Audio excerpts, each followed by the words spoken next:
乌军向刘比莫夫卡北部推进，并在苏贾南部取得小幅进展，普京的红线不断破灭。北约宣布再扩军25万，组建数十战斗旅，并增加上千防空分队。以色列3线作战，袭击黎巴嫩、叙利亚以及加沙地区，并组织哈马斯武装重建。胡塞武装宣布近1年行动战报，美军在红海损失惨重。精彩资讯即将开始。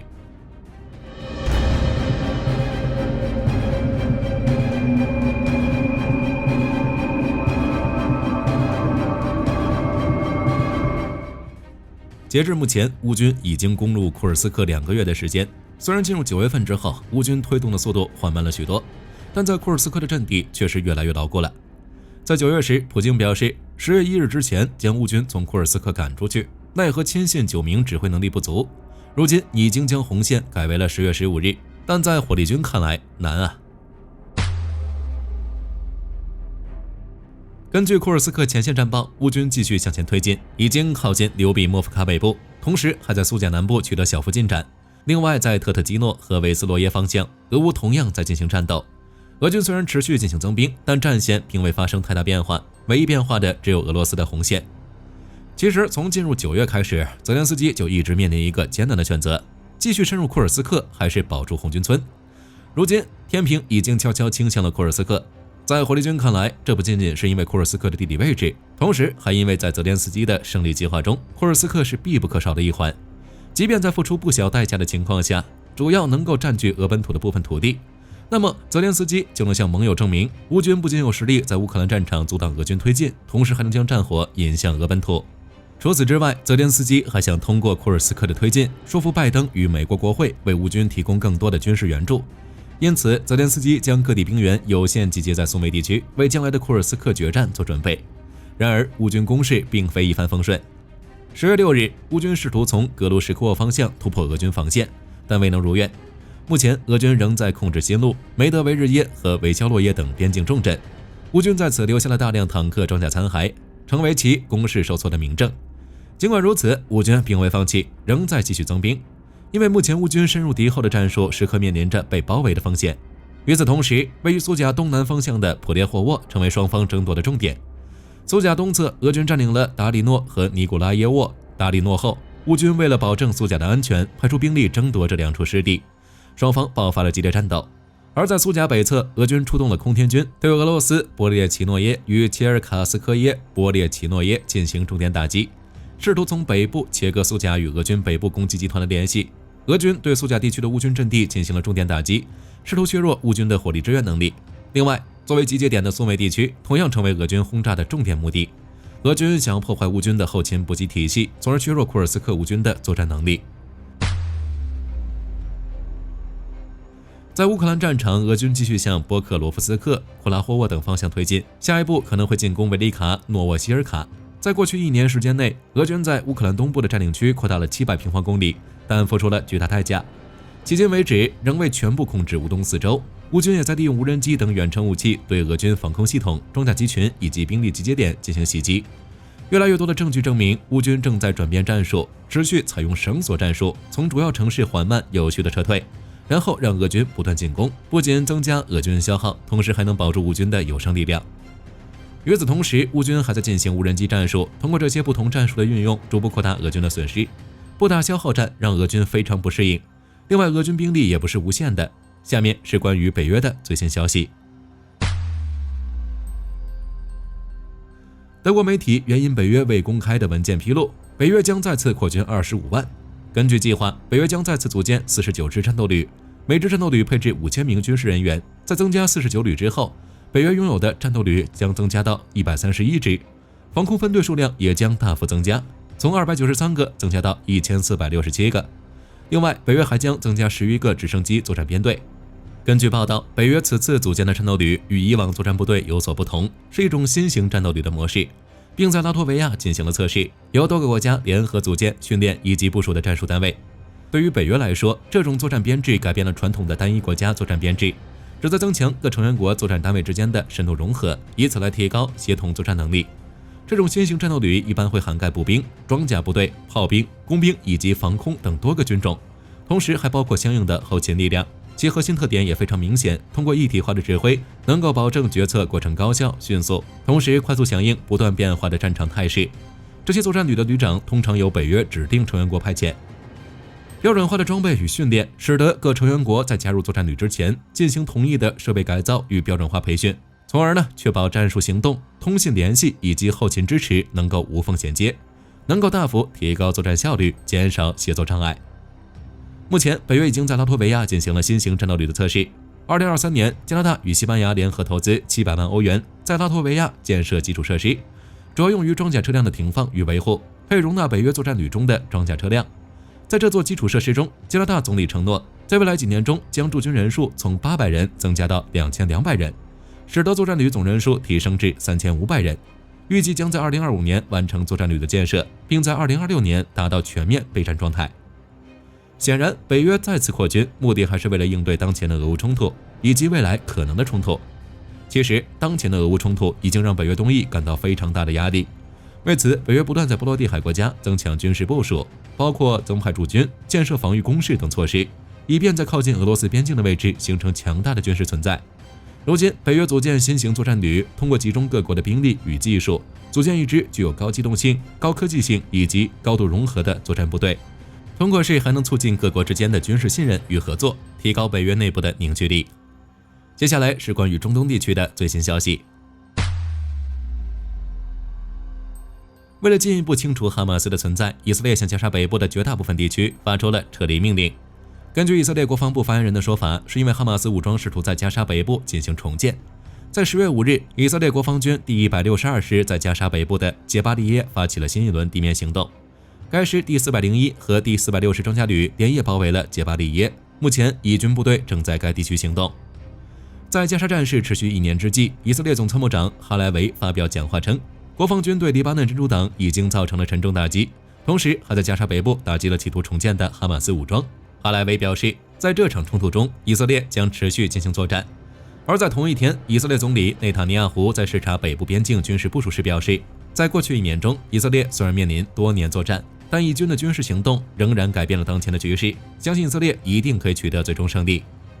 另外，在10月5日，内塔尼亚胡表示，以色列正在7条战线上作战，这些敌人包括黎巴嫩真主党、加沙哈马斯武装、也门胡塞武装、约旦河西岸的武装组织以及位于叙利亚、伊拉克境内的民兵组织。10月6日下午，也门胡塞武装领导人阿卜杜勒·马利克·胡塞发表讲话称，在过去1年的时间内，胡塞武装一共发动了上千次导弹与无人机袭击，并击落了11架美军的 MQ-9 无人机。而在这1年内，美国、英国以及以色列对胡塞武装控制区共进行了774次袭击，造成300余人伤亡。以色列国防部在7日凌晨发表声明表示，在过去1天内，以军攻打击了约150个真主党目标，而真主党也向以色列境内发射了120枚以上的武器。另外，在10月6日晚，以色列对贝鲁特南郊的4座建筑附近的居民发布疏散令，然后出动战机袭击了位于黎巴嫩真主党情报总部。此外，还袭击了真主党在贝鲁特的军火库。声明中表示，在袭击过程中，该地发生2次爆炸。多家媒体表示，6日晚的空袭是以军自9月23日以来进行的最猛烈空袭。在10月6日晚上8点左右，以军出动战斗机从黎巴嫩北部发动了空袭，袭击目的是叙利亚中部地区的多个军事目标，并造成部分设施损毁。不过，在声明中，以色列并未提及人员伤亡情况。根据当地媒体表示，叙利亚中部城市霍姆斯、哈马等地曾传出巨大爆炸声。有地方组织表示，此次以色列袭击的目标是位于霍姆斯南部的叙政府军武器库，以及位于哈马东部的导弹库。据自由时报10月7日报道，英国皇家海军第6艘机敏级核潜艇阿切门农号已于10月3日举行了下水仪式。据悉，这艘核潜艇从2013年开始建造，距今已有11年，建造成本高达15.33亿英镑。它全长97米，宽11.3米。水上排水量7400吨，水下排水量7800吨，满编船员98人，海上自持力90天。在动力方面，由一座劳斯莱斯压水反应堆和一台 MTU 柴油发电机提供动力。水下最大航速每小时55公里，最大下潜深度超过300米。在武器方面，主要配备有6具533毫米鱼雷发射管，可以发射战斧导弹和其余重型鱼雷，最多共可携带38枚。另外，由于该潜艇两侧装有近4万片消音马，因此其还号称是英军史上最安静的潜艇。据美国媒体报道，秘鲁国防部长查雷斯已确认，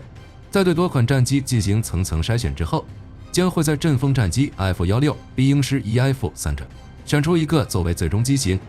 待正式确定之后，将会为其空军直接采购24架，并且为了能够尽快完成这项交易，目前秘鲁政府正根据2025财政年度债务法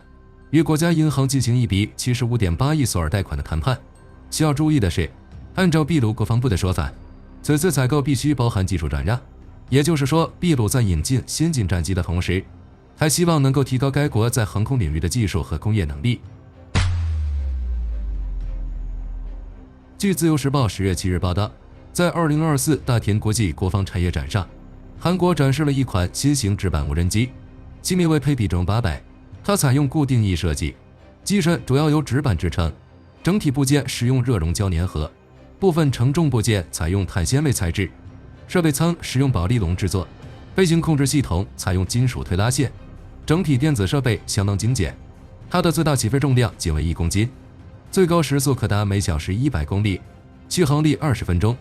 操作员可在最远20公里处对其进行遥控操作，以便其执行侦察任务。如果在机身内部空间搭载小型弹头，还可执行进攻行动。此外，考虑到复杂的作战环境，其直板部件具有 IPIKX-3防潮等级，使其能够在中雨环境下飞行，还可在最大风速每秒10米的环境下运作，基本上与一般的民用无人机标准相当。而且与4轴 FPV 无人机相比，这类固定翼直板无人机具备非常明显的优势，比如能够快速量产、成本低等。需要注意的是，直板无人机并非是一个全新概念，澳大利亚也生产过类似的无人机。该国去年与乌克兰达成协议，每月供应100架直板无人机，主要用于向俄军发动自杀式攻击。然而，在乌俄战争的前线战场上，却鲜少有此类无人机的公开资料。据自由时报报道，乌克兰近期公开了最新研发的牵引式火炮系统原型，其名为博达纳比机。与传统自走炮相比，博达纳比机的牵引式设计具备多种优势，比如它的生产成本更低，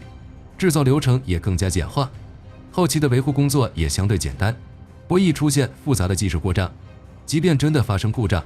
也只需更换损坏部件或更换牵引车辆即可恢复使用，大大缩短了维修时间，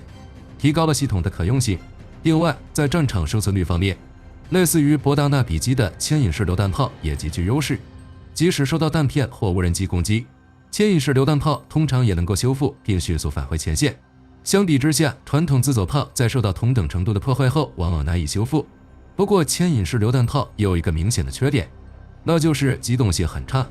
需要耗费较长时间进行收整和部署。据自由时报10月6日报道，受中东局势影响，美国国务院已批准向埃及出售720枚毒刺导弹，以及相关后勤和所需设备等，总价值约7.4亿美元。待接收到这批导弹之后，埃及计划将其整合至现有的复仇者防空系统，以此来应对潜在的巡航导弹、无人机、低空飞行的固定翼飞机等空中威胁。波兰将接收凯夫 A50P 导。韩国为波兰制造的F A50P 导战机已经有2架就要完成，预计明年波兰将会接收首架该型战机。F A50P 都由韩国航天工业与洛马联手开发，是该系列战机的最新版本，长13.14米，翼展9.45米，高4.82米，空重6500公斤，最大起飞重量可达12300公斤。与波兰现有的 F A50 机 F 相比， F A50P 要在武器方面，除能够装备最新版的 AIM-9响尾蛇导弹外，还在设法整合 IM-120 导弹。在性能方面，配备了尖端的幽灵打击雷达、天线头盔、显示器以及狙击手瞄准吊舱。此外，还集成了数据链16系统，提升了网络中心作战能力。在动力方面，配备了奇异涡轮发动机，时速可达每小时1837公里，在使用内部燃料的正常作战挂载下，航程为1800公里，非常适合快速行动以及执行远程战术任务。据 X 平台军队认可网报道，韩国在近期举办的国际国防工业展览会上，展示了一种新型105毫米轻型车载榴弹炮。这款榴弹炮系统主要由指挥车、火炮车、弹药车组成，其中指挥车以 KLP-1 轻型战术车为基础，负责分配任务、计算射击规格和发布射击命令，共可乘坐8名士兵，包括1名车长、1名火控员、1名无线电操作员、1名驾驶员，剩余4人则可自行调配。该车的续航里程为400公里，使用的车载系统包括炮兵营战术指挥系统、营指挥与控制系统以及其他通信工具。而火炮车其装备了一门105毫米 KA-7178 榴弹炮，并配备有车载炮兵战术指挥系统和营指挥和控制系统，只需1名炮长和1名炮手即可进行发射操作。火炮的最高射速可达每分钟10发，使用标准弹药时，最大射程为 14.7 公里；使用火箭助推炮弹时，最大射程为18公里。至于弹药车，则由2名士兵负责操作，主要任务是为火炮车补充105毫米炮弹。据波音公司近日新闻稿显示，该公司为泰国皇家陆军生产的第一架 H-6I 直升机，也于今年8月22日，在亚利桑那州梅萨的机场完成首飞，预计在明年5月底前，将会向泰国皇家陆军正式交付8架通信机。此外，待其 H-I 机队组建完成后，波音公司还会在梅萨工厂和美国陆军有马试验场对泰国飞行员进行培训，以便其能更快适应 H-I 的多种作战能力。据战区报道，土耳其空军的 ASOLOT URK 特级飞行表演队在阿达纳举行的航空航天合集上，经历了一次极其惊险的飞行意外。特级飞行员驾驶一架经过特殊涂装的 F-16战机，在空中摆动机翼并做翻滚动作时，战机突然倒转冲向地面。好在最后关头，飞行员凭借出色的驾驶技术和经验，迅速让战机爬升。尽管这次飞行意外没有造成实质性的破坏，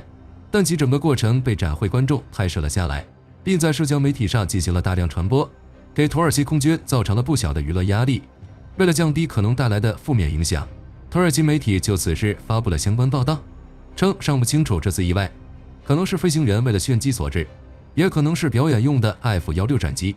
其飞行控制系统出现了某种故障。目前官方正在对此进行全面调查。据中时新闻网10月6日报道，今年9月中旬，国际情报组织曾发布了一项调查报告，指控哈萨蒂斯坦的 ARCG ROUP 公司和第405号飞机修理厂正在协助俄罗斯规避国际制裁，使其通过第三方渠道来获取先进的设备与零件。涉及到的公司包括泰雷兹和赛丰。此前，防卫博客也发布过有关报道，称俄罗斯苏 30SD 使用了大量的法国航空电子设备，而且这些设备不能被其他的零件替代。所以在乌俄战争爆发以及俄罗斯遭到国际制裁后，俄罗斯迫切需要找到特殊的供应链，以维持该战机的生产和维护工作。哈萨克斯坦属于第三方身份，并不会被欧美国家制裁。再加上其不仅与泰雷兹和赛丰两大集团有密切合作，还与俄罗斯国防承包商有业务往来，因此 INF Bayerman APILN 认为哈萨克斯坦国防承包商有一定的通俄协议。随后，泰雷兹集团发布声明，称其只是对合作公司的部分人员进行了一些简单的培训工作，尚未向其提供任何设备，也没有提供备料零件和维修服务。目前，该公司已暂停与哈萨克斯坦工厂的所有合约，并正在考虑采取法律途径终止相关的合作协议。而赛丰集团则与之不同，其明面上表示严格遵守国际制裁程序，但在实操中却不愿提供与哈萨克斯坦合约关系的具体细节。鉴于这种缺乏透明度的做法，外界普遍怀疑该公司可能已绕过国际对俄罗斯的制裁，对其实施了某些援助。不过目前并没有收集到相关的实质证据。据自由时报报道，一位名叫霍格的飞行员驾驶 C-130运输机突破1万飞时，创造了美国空军单机驾龄的纪录。霍格于1983年正式加入美国空军，原本要驾驶 HA-10攻击机，但由于指派任务出现变故，开始驾驶 C-130运输机，由此开启了长达41年的飞行生涯。在此期间，霍格驾驶 C-130成功完成多项任务，并且还负责过新型 C-130的试飞工作。由于驾驶经验丰富，美国空军还特意聘请其担任过飞行教官。不过截止目前，这位传奇的飞行员已经到了退休的年纪。好了，以上就是本期影片的全部内容了。你们觉得在当前局势下，北约扩军25万人是不是为了主动下场参战，协助乌克兰取得这场冲突的胜利？另外，在中东战场，敌意冲突什么时候会全面爆发？美军会不会下场参战呢？欢迎在评论区讨论一下。我是火力军，下期再见。